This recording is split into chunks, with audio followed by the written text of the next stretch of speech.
Happy Wednesday. Good morning, bright, shiny, beautiful, sunny Florida morning. How's everybody doing today? It is 8:30 Wednesday, January 26th. Yeah, we heard the whoops coming from downstairs. Yeah.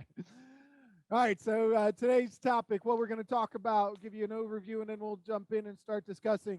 I'm going to talk about some common sense, and common sense isn't so common, just kind of talking through maybe some potential issues or ways to avoid some issues. We're going to talk budgeting. So I've got we've talked a lot. We're wrapping up some of our kind of goal setting, business planning type series of classes that I've been focusing on over the last 2.5 months. So we'll be talking about budgeting, and I've got a nice little budget business plan for you. So let's talk about common sense, and common sense not being so common these days. And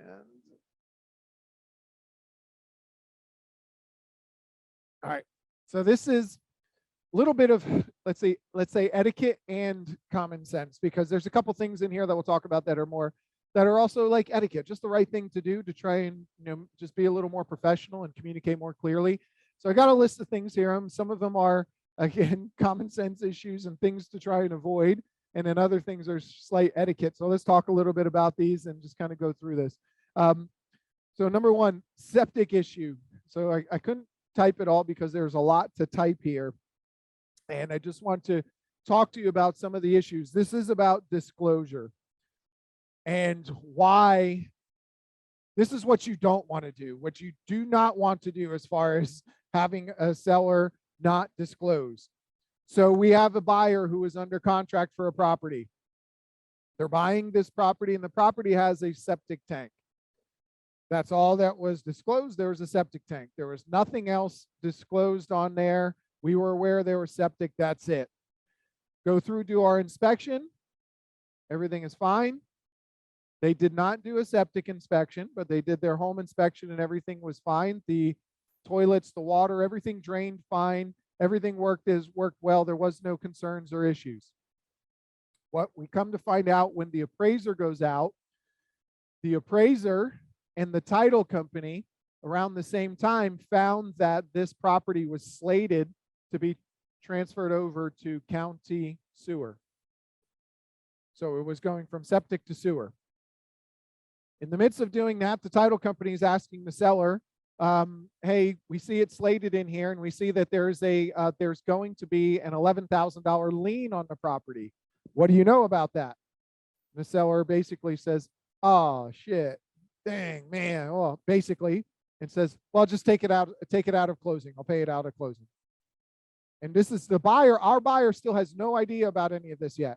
The appraisal comes back, and it's noted on there that they need to verify transfer of septic over to county sewer. They need some more information verifying that, permitting, things like that, timelines. It's going to be complete. They need some more information. And that's when the buyer finds out that there's a potential issue and concern with that. Then, after we find that out, the next thing that comes up is call the county. Find out timelines, what's the deal, what's going on. Title company tells us about this potential lien. So we're talking to the county. We find out that the seller knew of the transfer from private septic to county sewer in March of 2021.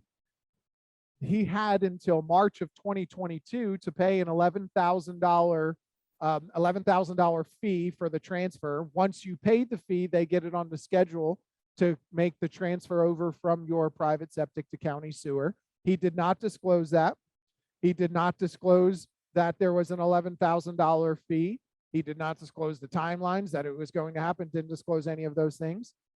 Then we find out that he sends over, around the same time, he sends over, oh yeah, by the way, I just had the septic pumped. And here's the report from the septic inspection, or the septic pumping that he had.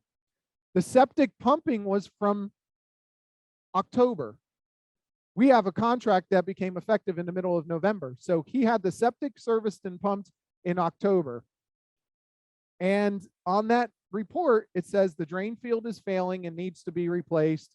And then we call that septic company, and that septic company, because we want some questions answered, that septic company tells us, yeah, they've been out there every single month pumping the tank because the drain field is that bad that it will not last. And this guy was just trying to drag it out, hoping to sell the property, not have to pay the $11,000. Hopefully the buyer wouldn't find out about it. The buyer would have to pay it.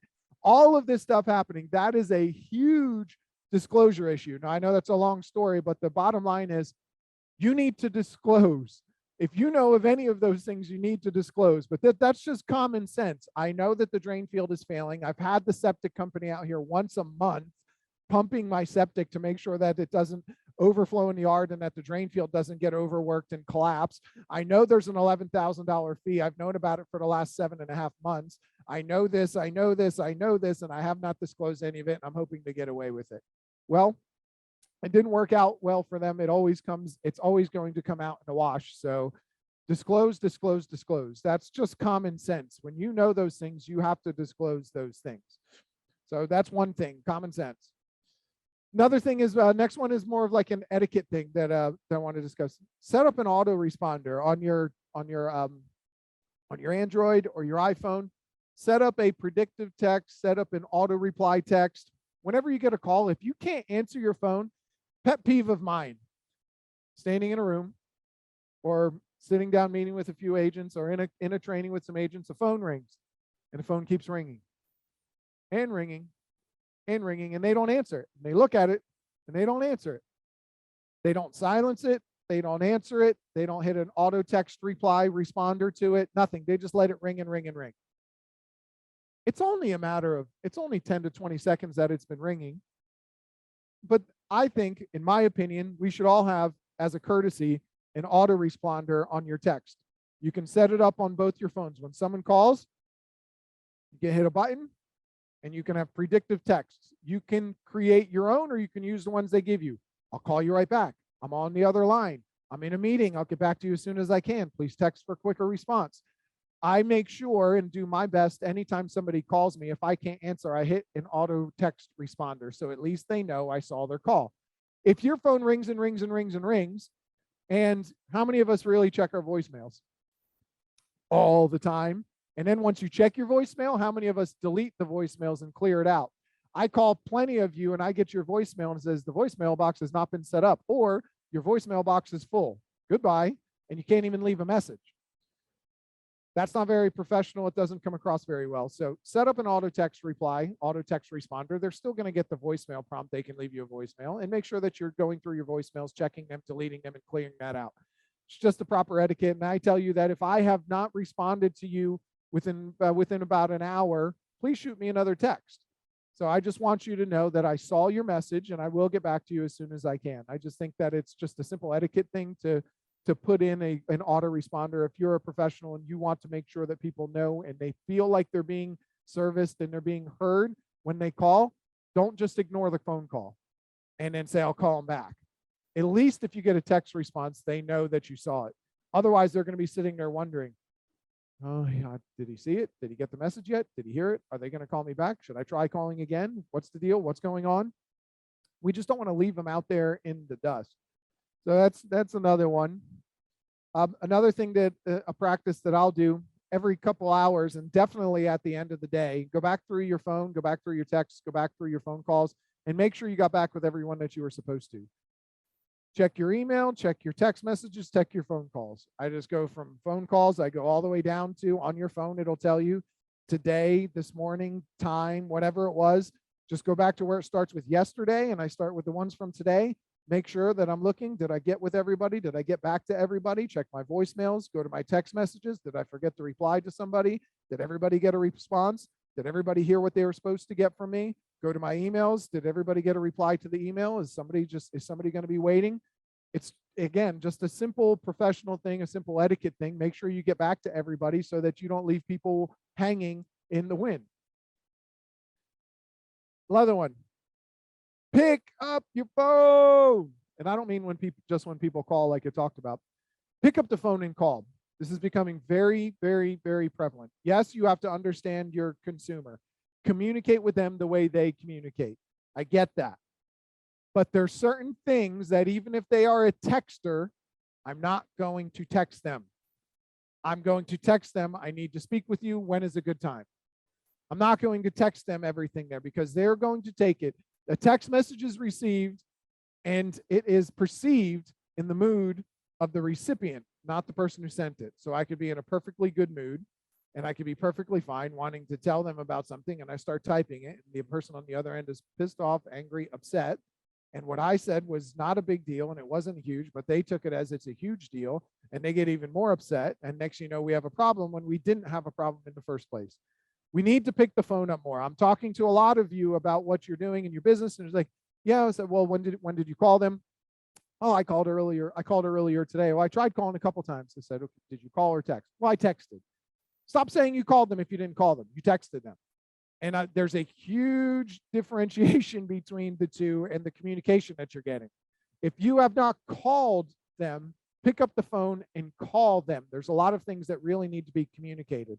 A lot of times I get a text message and I don't mind getting the text message, but I will call you back. If you send me a text message that's like all the way down the page, it's going to require a phone call. I appreciate that you're telling me that, and I can get the response that I need, and I'll call you back. But I'm going to pick up the phone and call you. So start using the phone for for all ways of communication, not just your text and your emails and your direct messages and social media.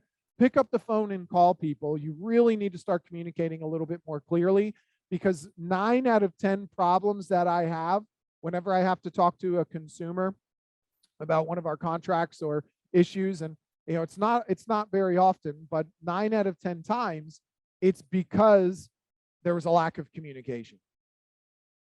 That's honestly, I can tell you 9 out of 10 times I will tell somebody and I'll have to reply to them. I said, well, from what I'm hearing, it really seems like you didn't feel like you were communicated with the way that you need to be, or there is a communication barrier in between this process. So how can I help make this more clear? How can I help get this to a resolution? Tell me a little bit more about what you're going through or what I can do to help. So there's always a communication issue.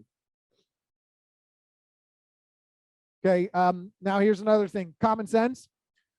You had someone pass away. You had someone pass away on the deed. Husband and wife passes away, husband, whatever it is, or you have you're dealing with the executors of a will, or you're dealing with an estate, or you're dealing with the kids, the person who's going to make those decisions for the estate for their parents. First things you should always do, contact title. The title company is the one who's going to have to sign off and accept the condition of the deed, the condition of the passing, the condition of transfer of ownership, how that's going to take place. They're the ones that are going to have to verify, and they will tell you exactly what they need, what paperwork they're going to need. If it's in a trust, they'll tell you, I need the trust paperwork. If it's in, if it's with an estate, they're going to tell you exactly what they need to verify, showing who's authorized to sign on behalf of the estate. They are the ones who will handle the transfer of the ownership of the property. So why not go to them first and verify that? So if somebody's passed away, let's just reach out to title and ask them, what are you going to need? We have Paramount Title is very accessible. Tiffany with Paramount is very accessible. You can always reach out to her. You can always communicate with Jim Holloway. You can always communicate with your preferred closer that you're working with, or just call the office and ask to speak with somebody regarding that. But when someone passes away, those are questions that we need to ask. A lot of times, if you have a husband and wife pass away and they both own the property, if one of them passes away, a lot of times they're just simple going to need a death certificate, and make sure that you can bring that. But then a lot of times when someone's passed away and they were the only owner, sometimes you got to go through probate. We can't sell a property if it hasn't gone through probate yet. Very, very rare instances will they allow you to sell the property and let the money sit and be probated rather than the property. But it's happened. But whenever something like that happens, communicate with title, ask to speak to the attorney handling the estate, whoever's going through the procedures and processes. Ask to speak with all of those people. You cannot just take the person's word, the child that you're talking to, or one of the kids of the person who's deceased. You cannot just take their word for it that this is what's supposed to happen and then put it on the market, get everybody to sign, we've had it happen where we've got to about a week and a half, 2 weeks before closing, and we're like, this needs to go through probate, and that's a problem. So make sure you're taking the proper steps there. If someone has passed away or you're dealing with an estate, get the proper paperwork. If you don't know what you need, contact the title company. They'll help you out with all of that. When you are selling your home, don't disappear. I'm not just talking about you as an agent selling a home. I'm talking about a homeowner talking to your homeowners when they're selling their home. We have an instance right now where, and it's happened more than once, a buyer or a seller just poof, disappears, gone. Sometimes sometimes there's nothing we can do about it. The situation we're dealing with now with a homeowner disappeared and was just gone, ends up being in the hospital with some mental concerns. But they disappeared for about 2 weeks prior to that, and the communication that we kept trying and trying and trying, and they never replied. And when they did reply, it was very kind of cryptic, and we didn't know exactly what was going on. Turns out there's some other issues, but having and setting the right expectations, letting the buyers know, letting a seller know, don't just disappear. Also, if you have a husband and wife, if there's going through separations, if they are still married, not actually divorced, they can't just disappear. One of them can't just disappear. The husband or the wife will have to execute and sign documents if they're purchasing a home or selling a home. Even if the person is not on the deed, if they're still married, a lot of times they're still always going to have to sign. So they can't just disappear. Setting expectations, having communications with them, making sure that you're talking to the right people, letting them know what the timelines are. Mike asks, what if a property of a deceased is in a trust? And it's still, we are going to need proper documentation that the person signing, because if, say, the trust is John Smith Trust, John Smith was the individual who owned the home. He put it into John Smith Trust, and then there are executors. There's people that will inherit the trust, say his kids, or say there's one child. Okay, well, how do you know that? How do you know that this is the person? Like the son tells you, oh yeah, well, I inherited it. That the trust is now in my name, so I'm the one who's able to make those decisions. How do you know that? Then you need to see the trust documents, and we need to take those trust documents and we need to give them to the title company, so the title company can review the trust documents and they can say, yes, based on what this is, the transfer of ownership is good. This is going to be the son. He's making all of the decisions. They could look through that and say, no, this is not proper. This is not proper. He can't make those decisions until this, or this just says that he can't do this with the sale. There's certain things that could potentially happen. If it's in a trust is set up similarly to like a business. There's somebody who has to sign for the trust. Who is that? We need to know, so we need the proper trust documents. If there an attorney that's handling it, then speak with the attorney. Tell the attorney you need those proper documents, because that's what the title company is going to need. If the title company is going to need it to close the file, why not get it up front before we even list it? That's just something that we should be asking for. So don't disappear. We've had buyers and sellers. Buyers buying a home just literally just disappear. Don't return phone calls. They get spooked. They get scared. Their escrow deposit becomes at risk. So sometimes we have to have those conversations and set the right expectations. Another thing, this seems like common sense to me, but it may not be so common to some people who are newer. On a contract in section 19, page 11, section 19, addenda. All of the addenda that are listed, and addenda A all the way through AA, BV, all the addenda that are in there. If you check the box for one of those addenda to be included, make sure you go and find the corresponding addenda and include it. I still hear, mostly with newer agent, well, I checked the box for the appraisal contingency, so that means we have one. Okay, what does the appraisal contingency say? I don't know, we just have an appraisal contingency because I checked the box.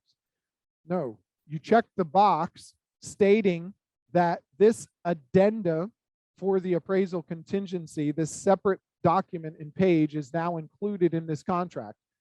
The following addenda, if the box is checked, shall be incorporated into this contract.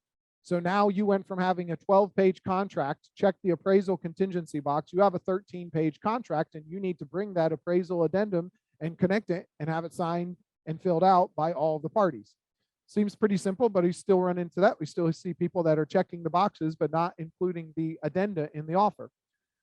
And then in the same line with an FHA or VA loan, FHA and VA, the lender will require FHA, a mandatory clause, and a VA escape clause. What are those? That's the FHA VA rider. The same verbiage in the FHA, a mandatory clause, is in the FHA VA rider. The same verbiage in the VA escape clause is in the FHA VA rider. Those are going to be required. The lender will ask for that document. And sometimes even when we have that addenda signed, they ask for their own document to be signed. They say, look, I need to have this signed by all parties. And you can say, well, I sent you the FHA VA rider. It says the same thing. No, we need our document because it has a case number or a file number or anything attached to it written at the top for that specific property address. So addenda, make sure that they're included. If you check that box, make sure that they attach. Next, delivery of escrow. I'm seeing this a lot. Buyers getting spooked, buyers paying over list price, over appraisal value, putting extra money in, doing an inspection very first day, second day, not liking the findings of the inspection, and then saying, I'm not giving them the escrow. I'm not putting the $10,000 into escrow. I'm not happy with that inspection. I need them to tell me they're going to fix all of these things on the inspection before I give them money. Again, setting expectations. The escrow is not contingent on satisfactory inspection. You have a duty. The contract says you will deliver this in 3 days. If you do not deliver that in 3 days, you will be in breach of contract. Your escrow deposit, let's say it's $10,000. We need them to know that. Well, what if they don't give it back? You have full protection in your contract. If you wrote an as-is contract, you have full protection. You've got a 7-day inspection period. Today's day 2. You have 5 more days to determine in your sole discretion if you would like to buy this property, if you would like to attempt to negotiate if you want. That's completely up to you. It's not covered by the contract, but it says your sole discretion whether you're buying the home or not. So your sole discretion can determine that. But if you do not deliver the escrow, you will be in breach of contract. The seller can cancel you, and then they have no obligation to do anything with you. They could send you a cancellation. So escrow needs to be delivered within 3 days. Inspection period, completely separate term. They do not fall together. They are not contingent upon each other. Now, if you don't like the property and it's day 2 and your escrow is due on day 3, if you are not happy with the property because you did your inspection and you have an as-is contract, you do not have to deliver your escrow to cancel the contract. You can cancel your contract within the first 3 days. That's no big deal. Even if you haven't delivered escrow, you have 3 days to deliver escrow, and you have your inspection period. Within your inspection period, at any time in your sole discretion, you can cancel. You don't have to deliver the escrow. But I've seen a lot more buyers saying, I'm not delivering my escrow until they agree to fix that. Okay, you're buying the home as is. So I know you found some things you don't like. Here are your options. You must deliver the escrow within 3 days. If you don't, you'll be in breach. You have the ability to cancel this contract if you're not satisfied with the condition, and in your sole discretion, determine if you're buying it or not. Does that include you asking for repairs, renegotiating, doing any of that? Sure, you can. I mean, it's not covered by the contract, but you can do that and see what they say. But you have to be aware that if you try to cancel on day 4 and you have not delivered your escrow deposit, there's going to be some gray lines. Because technically you've performed and the seller did not call out your breach. You breached the contract by not delivering on day 3 and you canceled on day 4. It's going to get gray. And then a seller might get a little pissed off and they might throw a fit, and you might get some demand letters, and people are very sue happy today. So you got to be careful with those. So again, delivery escrow on time, that and the inspection are not tied together. Next, as an agent, this common sense number 9, review every blank in the contract, no matter how many contracts you've done, no matter how many times you've gone through that specific contract and went over it and think you know everything. When you got it back, you got a counter offer back and they said, great, I only changed this and this. That's all we need you to address. You can see the change in the initials. Do this, just go ahead and sign it. Review every blank. Review every blank. No matter how many times, review every term of this contract. Slow down. Pay attention. We've had things get missed. Simple things where a buyer's agent sends back a contract. It's a counter offer. They said, we only changed this one term. Hopefully that will get your seller to sign.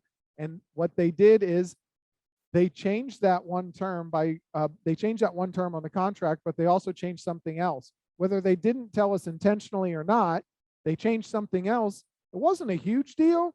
I think it was like they changed an inspection, or they changed, I can't remember exactly what it was, but they changed another term and they didn't tell us. I think they said, we only changed this one.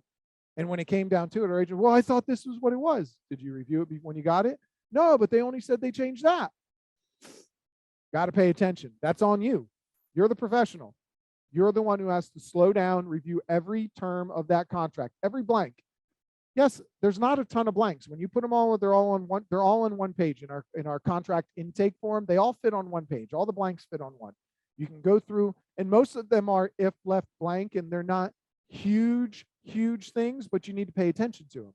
So you got to slow down. You have to review every page, review the additional terms, review the couple of hidden spots where people try to sneak things in. Make sure you're always looking at those. Pay attention. Go over all of those with the seller to make sure that your seller or buyer understands fully what they're accepting and what they're doing. Just slow down. Pump the brakes a little bit. Slow down. Here's another one. Common sense. We work in Florida. You are licensed in the state of Florida.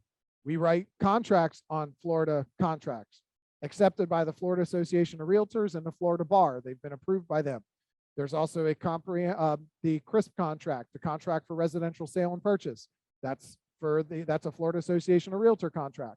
The FAR Bar is from the Florida Association of Realtors and Florida Bar. That's what we are licensed to write and fill in and complete. Do not give and do not take advice for out-of-state contracts or from out-of-state agents.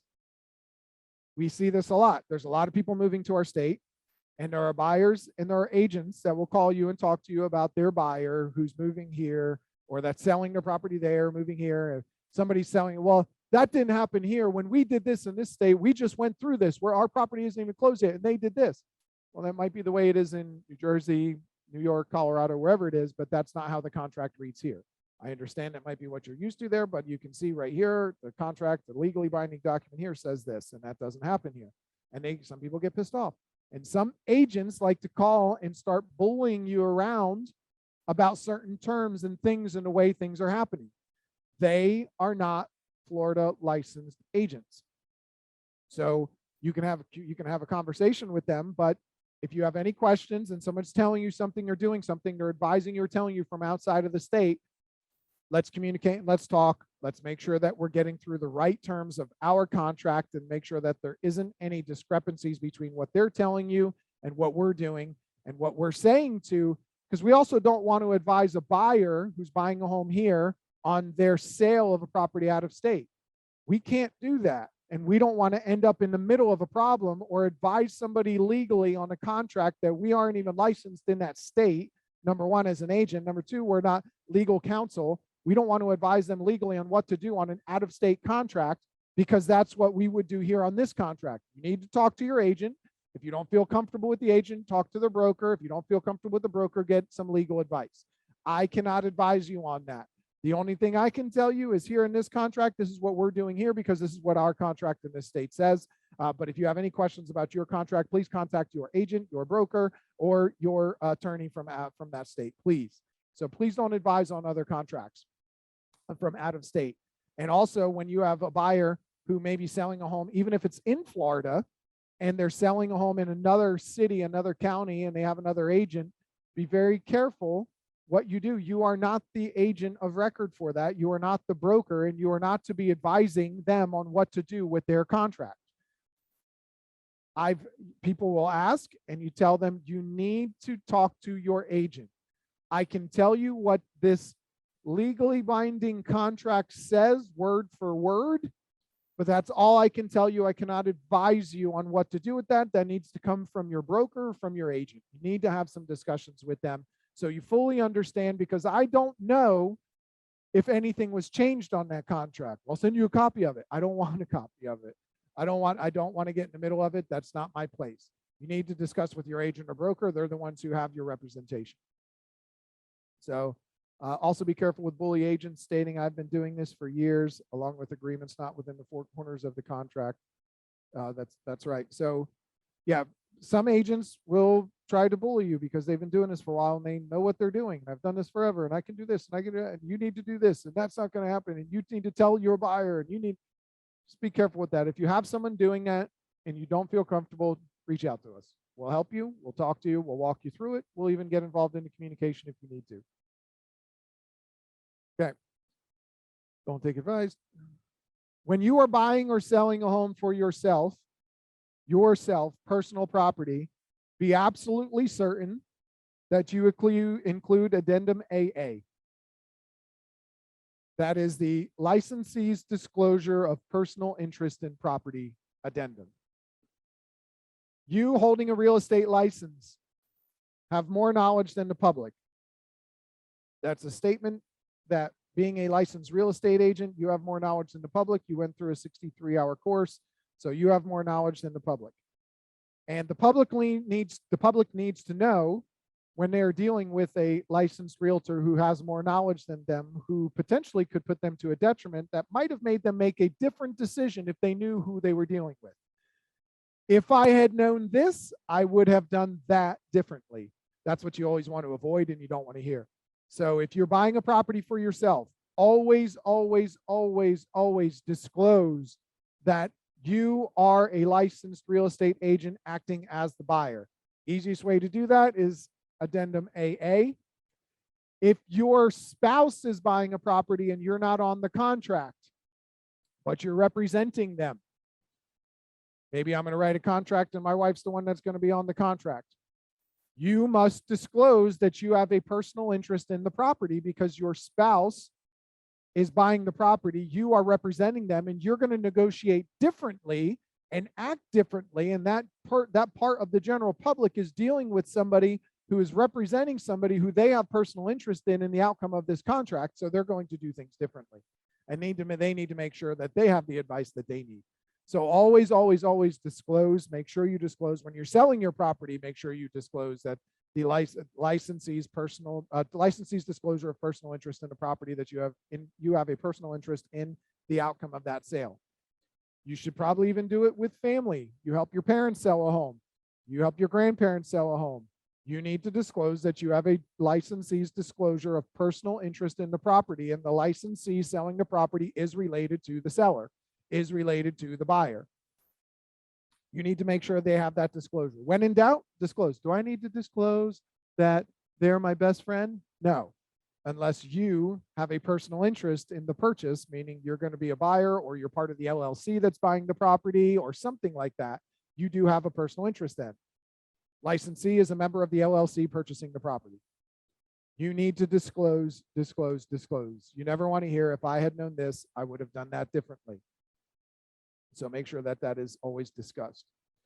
Oh, Josephine, yes, absolutely. We see this firsthand all the time. We had a specific circumstance where an agent was buying a property and they did not disclose that. They asked for well, the names were different. So the agent's name and the names on the contract were the same but different. It was like I'll use your name. Josephine Baker was the agent, and the buyer was Josephine Smith and Josephine Smith and John Smith. So there was something like that where the names were just a little different. And we finally put it together after the inspection, because there's the way the discussions were going through. It was, wait a minute, are you the actual buyer too? They said, well, yeah. Okay, well, here's the problem with that. We gave you a discount on the price. We agreed to pay your closing costs, and you already get commissions on that. My seller would have negotiated differently had she known that you were a licensed agent acting as the buyer, asking for all of those things. They would have done things differently. And they were not happy. And then from that point, there was a lot of discussions and a lot of hurt feelings. So people were not happy in that scenario. So just always disclose. Last one that we'll talk about before we move on. Buyer wants to make repairs prior to closing. Personally, I don't think it's a good idea. I've never thought it's a good idea. I understand sometimes that may be the only way to get a contract to close because the work can't be done. And nobody will take payment at closing. You can't get insurance unless it's done. Look, I get it. It's just not a good scenario for buyer or seller. Let's say the buyer puts money into a property and I need to make some electrical, plumbing repairs, roof repairs. I do all of those so I can get a clean 4-point and get better insurance or just get insurance. Okay, well, my buyer's going to put money into the property. And what happens if the buyer doesn't pay it? What happens if the buyer doesn't pay? Contractor can put a lien on the home. Now there's a title issue. Now you can't get title insurance. Now there's a lot of back and forth. Number one, what happens if the buyer does all of that work and finds a bigger problem in the house? The buyer comes in, it's past inspections, past all of that. They've agreed to let them fix the double tap, put a new breaker in GFI. Then they agreed to let them do some plumbing stuff over here, and they agreed to do a roof repair. What happens when the roofer comes out and says, wow, man, this roof is shot. This thing only has a year left on it, when your inspector said it had 5 or 6. What happens when they come and do plumbing? They said, hey, did you know there's polybutylene piping behind this wall? I know from the wall in it's CPVC, but somebody just tried to cover that up. What happens there?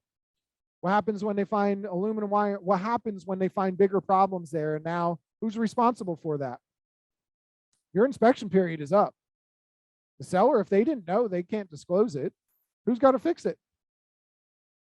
The contract says that your buyer will bring the property back to the condition it was prior to them doing an inspection. Well, you're doing this outside of your inspections. You're trying to get insurance. Now you found a bigger problem, and your buyer's going to cancel the contract because they have to spend this much more to bring it up, and the seller has no obligation to. But now the seller's been disclosed, so now that's a problem for the seller because the seller's been disclosed of issues in the property that they had no idea about. Now the seller's on the hook for more, and the buyer canceled. The buyer's probably going to lose their escrow deposit. The buyer's probably going to fight over it because they're going to say the seller knew about it and tried to hoodwink me. The seller's going to be in a position. Everybody's going to be in an awkward position, and no one's going to get a closing. So there's a lot of seller's position. Buyer goes in and makes repairs. What if something happens and things get damaged? Now the seller has an insurance claim against them because a worker gets hurt while they're on the premises. The buyer's there with them. The buyer gets hurt. Now there's insurance issues. There's a lot of things that can happen. Having a buyer go in and make repairs prior to closing is not a good idea. It's always best interest of the seller to make sure that they're doing those things. Or with stuff like insurance, find a company that'll get paid at closing. If they won't do that, find a company that'll issue you a renovation type policy for insurance. That'll cover everything as it is with a substantial premium, but may not cover certain things because of that condition. And it's predicated on you getting that fixed within 30 days and providing them with proof of the fix.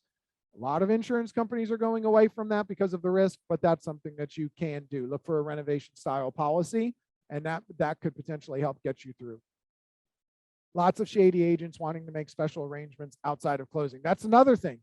Do not make arrangements and agreements outside of closing, especially with payments of things and fixes and this and that. That's not a good idea.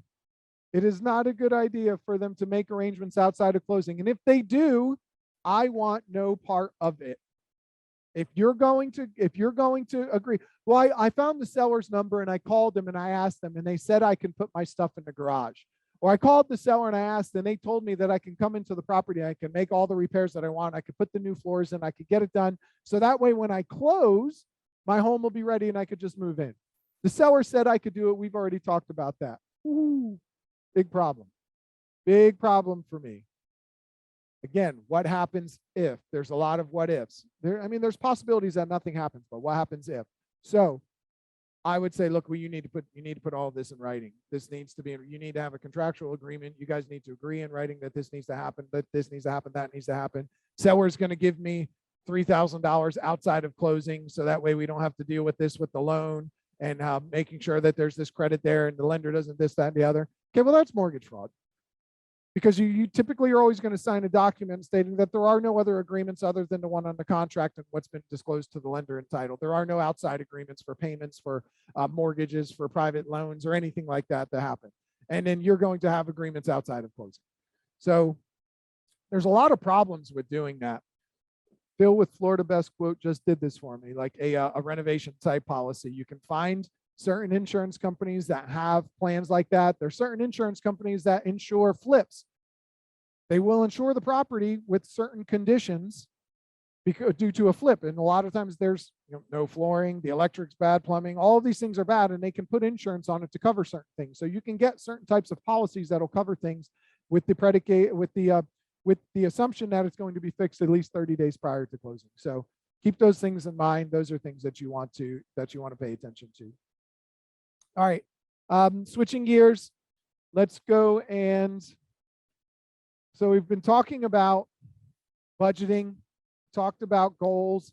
So a while ago, starting back in November, I talked about goal setting. We talked about just setting some goals, talked about your ability to change your focus, the ability to set some goals, set some intentions. You have the ability to make a new decision and do something new and something different in any moment, at any time. You can make that decision. Most of us don't, because we're afraid, or we get comfortable and then we procrastinate. We end up doing nothing. But we talk about goals, set some goals, know what you want, get out there, working through all of those things, knowing exactly what it is you want. Then we talk about budgeting too. So Doreen with We Insure on the Boulevard does this as well. Absolutely. I've provided both their contact information to people to be able to reach out and connect. So then you got to know, like, okay, so I know what some of my goals are. I know what I want. I want $20,000 in the bank, because that's going to, I want 6 months cash reserves, and I need $3,000 a month. So I'm just going to say I want $20,000 in the bank. I want another $20,000 in an investment account to put towards a down payment on a vacation home. I need to buy a new car, whatever that is. I know what my goals are. Great. Okay, so now we need to know what you need to live. Trying to figure out your 6 months reserves, trying to figure out what it costs you to live. This is what we want to focus on. So what I put together is, once I know what my budget is, how much I need to live, let's just say it's $3,000 a month. That's $36,000 a year. Then I need to know what my goals are. I need $20,000 for this, $20,000 for that. That's 40 grand. And then a new car, that's another, let's say another $20,000 down payment, $60,000. $60,000 plus my $36,000 to make sure I live, make sure that I'm having a good life, that I've paid all of my bills, I've achieved all of my goals, and I'm able to live a life that I want. Okay, but most of us don't know what that is. We're setting goals, and we're setting things that we need to attain based on an arbitrary number. I need $150,000. Why? Why? What do you need it for? Well, that's what I want. Okay. Well, that's what I need. If I have that, I know it'll make me. Okay. Well, that's arbitrary. You just made it up. There's no reason why. There's no reason that you're going to go out and work for it. There's no purpose behind it. You don't know what you need to live. You don't know what your bills are. You're putting all this undue stress on yourself. And I guarantee if we were able to show you a different way, create a different connection to some goals, create a different connection to what you need to earn, know that I need to earn this, and say, okay, if I only need to earn that, what if I was able to put this on top, still earn $150,000, but now I have all this reason and purpose behind it. And here's my budget, here's my goals. And then we plug it in and say, this is how many people I need to talk to a day. So you got to know what your budget is. You got to know where you're starting. So this form right here is basically it's a personal monthly budget. So this is monthly. It just goes through and it has a list of a bunch of things that you can put on here for your monthly budget. I say go through the yellow section and just fill in the yellow projected costs, which is basically what are your current bills projected for every single month. And then once you start going through and living your month, then you can put in what your actual costs are and you can see a difference. But in the beginning, we're just trying to say, okay, what's my approximate monthly expenditures? Put it in yellow. And as you fill it in, it'll put it up here and it'll tell you what's your budget is, how much you need per month to live this life, to live your mortgage, to live your phone bill, electricity, to have your going out, dining, any loans and credit cards, any of the taxes that you end up paying, groceries, all of these things, anything on here, hair, nails, dry cleaning. What are your monthly expenses? Put them on here so you know how much it costs you to live. I guarantee most of you are either overestimating or underestimating. Very, very few people know exactly what this number is. And most of you are putting a lot of undue stress on yourselves, focusing on income, stress, my budget, but you don't know what your budget is. Let's just get it out of the way. The more something sits in your head and ping pongs around in your head, it just keeps dropping another ball in there. There's another stress. There's another thing. And next thing you know, you got all of these things running through your head nonstop all over the place. And then you have no room for anything in the creative avenue. No room to think of something new, no room to think of something that you want to create, to do, to build, a different way to do your prospecting, your marketing, to build your business, to do something new. So get it out of your head, get it on paper. The same reason I say write your schedule down, commit to a schedule. If I know I work from 8:30 till 12:30 every day, 8:30 to 9:30 is a meeting, 9:30 to 10 is practice, 10 to 12:30 is my prospecting time, no questions asked, non-negotiable, that's what I do. There is no question in my head the night before about, God, I've got so much to do tomorrow. I don't know where I'm going to start, what I'm going to do, because I know I'm going to get up. I'm going to be here. I'm going to be doing this from this time to this time, this time to this time, this time to this time. And then after that, I start filling in the other things and I know exactly when I do it. No stress up here with what am I going to do? When am I going to do it? How's it going to get done? The only thing I'm thinking is I've got a full day tomorrow. Great. I'm going to show up and I'm going to get my ass to work because I know when I'm doing it, how I'm going to get done, and then I can measure it at the end of the day. If you have all of these things going through your head and all of this stress going through your head, at the end of the day, how can you measure it? If you don't know what it is because you've never actually got specific with it. So let's get specific with your budget, figuring out what your budget is going to be. Next, like I said, once I know what my budget is, I'll type this down in here. Let's just say again, $36,000 a year. Then I want to do plus. What are 3 goals that I'm after? Like I talked about, what are 3 goals I want to achieve this year? You can have more, but I say get 3 goals. What's your 3 to thrive? 3 things that would cause you and other people around you to thrive, make a difference in their life, create an outcome that would just make things amazing for you at the end of the year. At the end of this year, December 31st, January 1st of 2022 into 2023, you're sitting there looking, saying, I did these 3 things and look at that. I'm so proud of myself. This is awesome. This is amazing. What are those goals? And how much income will it take? If it's a goal and it's not going to take any income, that's fine. But I want to have some goals here, things that are purposeful to you, things that are specific, things that are measurable, attainable, real and purposeful and time sensitive. So putting them on here, what are my 3 goals? So let's like we went through the test that I said we did.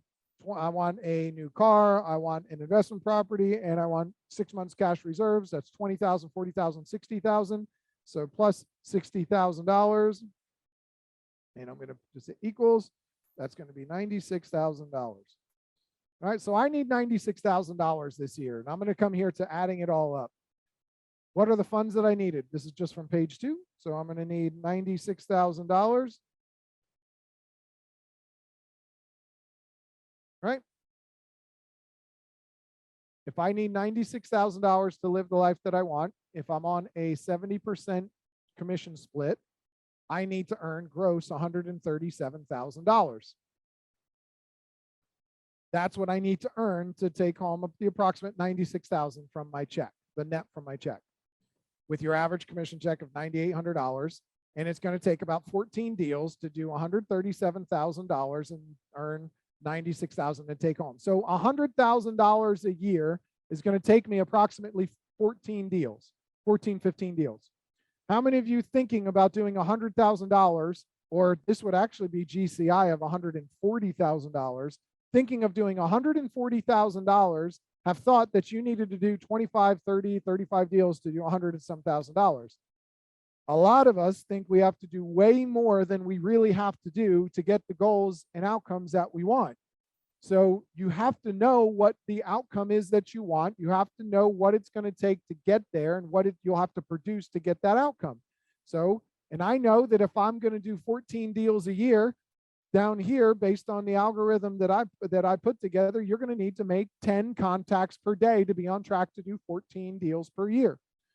So I need to take home net $96,000 from my check. I need to earn $137,000 gross. If my average check is $9,800, because that's what our average check of the company is, that's what we're using, I need to do 14 deals. You can change any of those numbers if you want. If your average check was $6,000, change it. Average check is $6,000. You can change that number. And, oops, not 60. Average check is 6. You went from having to do 14, 15 deals to 23. And now you need to make 16 contacts a day. I need this Excel sheet. Is this in our, it's not in a drive, but I'll share it to you afterwards. I have it. I put this is in my Google Sheets, and I created it here for one of the classes that we did, so I can share it to you.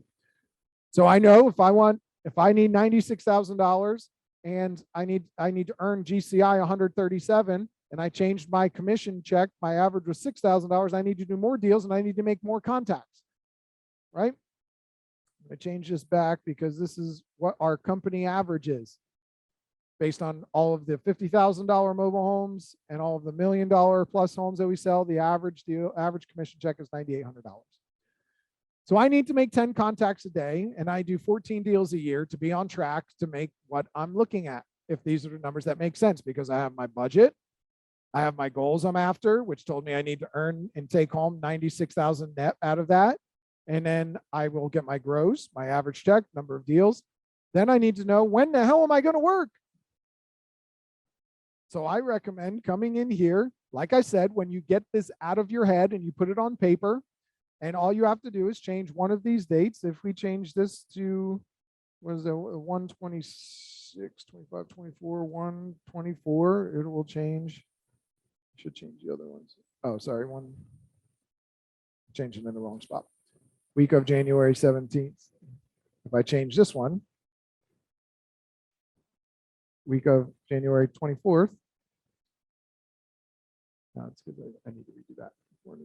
Good. So this will tell you the dates. Week of this is my schedule from 8:30 to 9:30. And I'm going to do this Monday through Friday. I do my morning meeting. Change the color. I work 10 to 12. Blocked out. I work. Or maybe I make this green because green is money time for me. So I'm going to be earning money. Then what if I do appointments in the evening or paperwork or whatever it is? I do farming on Wednesdays. So Craig, we see you. There you go. You logged in as the training room, so it kicked off the video here. So if I go here and if I'm going to do farming on Wednesdays, and I know that on Tuesdays from 2:30 to 4, I do prep work for my farming. So I'm going to fill that in a different color because that's my prep work time for farming, and I can write in there whatever I want on that. But now I have a schedule for what I'm going to do when I'm going to do it. Okay. Then I have a coaching call, and this is what I've shared with my team because I want to do a short and simple accountability call with you to see if you're doing the things that you need to do. So the simple questions that I'm asking are, what are the specific measurable actions I committed to on the last call at our last meeting? What actions have I taken since my last call? So I said I was going to do this. What did I actually do this week? What are the new opportunities I generated and created from these actions? What challenges did I come up with from taking these actions or not taking these actions? Or what did I run into? What do I need to tweak? What do I need to change? What are the challenges? How did I overcome these? What are the outcomes for this call that I want? I want to make sure I discuss this, this, and this. And what are the commitments I'll make for the next call? What will I accomplish? I will do this, I will do this, and I will do this. What are those commitments that I'm going to make? So again, just a simple accountability, having it on paper, knowing exactly what it is that you need to do to get the outcomes that you want. And that is it. Again, really simple. some common sense etiquette type stuff that we talked about. Common sense isn't so common, some business etiquette, things to pay attention to, and then a brief breakdown of budgeting. If I want to earn this much, I need at an average commission check, I need to do this much with a simple formula to make it easy for you so you don't have to do any of the calculations. I can share that to you. Any questions, any comments, any concerns? Anybody have any input they want to share? No? Good. With that being said, happy Wednesday. It's just about 9:30, Wednesday, January 26th. Have an amazing day, guys. We will talk with you soon.